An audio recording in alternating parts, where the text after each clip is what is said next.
OFW pag pauwi na. Papaganda. Pero pag uwi sa Pilipinas, wala siyang gagawin kundi maglaba. Is ng kaldero. Mag-isis ng kaldero, mag-isis ng banyo. Kaya yan. Siya ay magandang-maganda sa paningin ng kanyang asawa pag uwi. At mabuti na lamang po at kami may dumating ditong beautician. Ay po, kupera namin. Baka po may mga nakakakilala niya sa mga dati niyang katrabaho sa parlor. Ano bang parlor mo dati? Shoutout mo. Lifestyle salon. Wow, shoutout daw, Lifestyle Oo Salon. naman, may naka-ano na. Wala pa. Nandito po siya sa Riyadh ngayon. Dito po siya nag-uunat ng buhok. Kaya yan po. Ganito lang po kami dito sa Akala nyo kayo alala dyan sa Pilipinas at may gera. Huwag po kayo mag-alala at ito po ang buhay. Mamaya po pagkatapos niya, magbibigo na.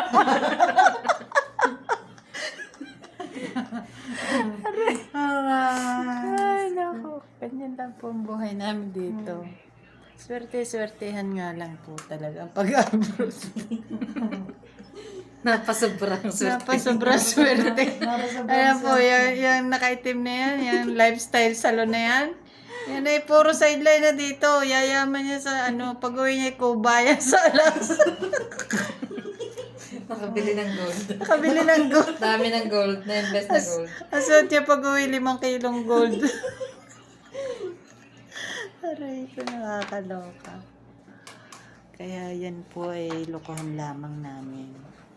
Pero sa totoo lang po, ay ang ganda ng kanyang hair. Kaya po dyan sa mga OFW na nandito lang sa Riyadh, mag-PM lang po ako sa akin. At ari po ay napakagaling na kupera. Yan. Magaling po yan. Kaya tingnan niyo naman po ang buhok ko. Kakaganda po. Minta parang naka-floor wax. Pilihan siya. Inimod ng baka.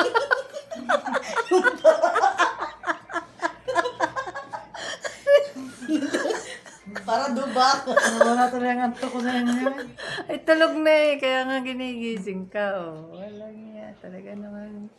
Pagdating sa Pilipinas ay gandang-ganda si Ray. Ray, shoutout sa iyo.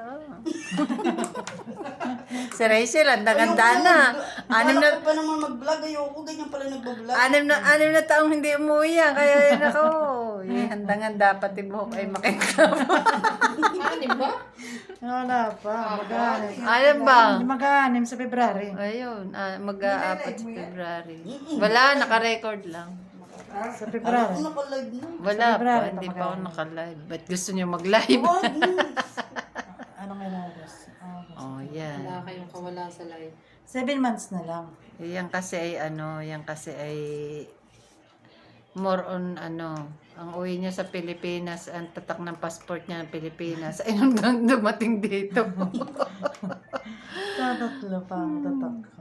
Madami siyang tatak ay London, Paris, Italy, Dubai, yan? Saan pa? Sa US, saan pa kayo? Wala Wala kayo. si Ate Linda. Wala kayo dyan. Ang sabi niya. Yan. Tingnan nyo, nagtatrabaho pa, bingo na. Naghahanap na ng kalaban. Punta na din, marami rin puhunan. Walang Mamaya na lang, maya na mga titapusin. Bibig Bakit? Tingko muna. Ayaw niya nababag. Iwanan ng buhok. Talo ka Yung customer. Talo na lang tayo doon. Wala, Diyos ko. Kaya Hindi ko naman ba naman na trabaho mo makakasampo rin. yung cards? Nagsasampo siya na kayo. Ginawa ko pa Dito naman na- kayo- dito na ginawa- lang muna ginawa ang ko pa aking naman kayo video. ng pera Ang namin aming sa mga kalokohan pamasahe, dito. Wala pupuntahan kami kasi. magawa Kaya yan, vlog muna. At hanggang dito na lang. Ang susunod na vlog po na rin ay si Rachel ay nasa Pilipinas na. Nakatikim na siya ng ubod na. Kakain ng kapunan. Bakit dyan? ubod ng ano. Pinapababa tayo. Lino. Diyos ko, kakain na naman. Kakain na ka po niya. Hindi pa ka nalalaglag ang kinain. Kakain na naman.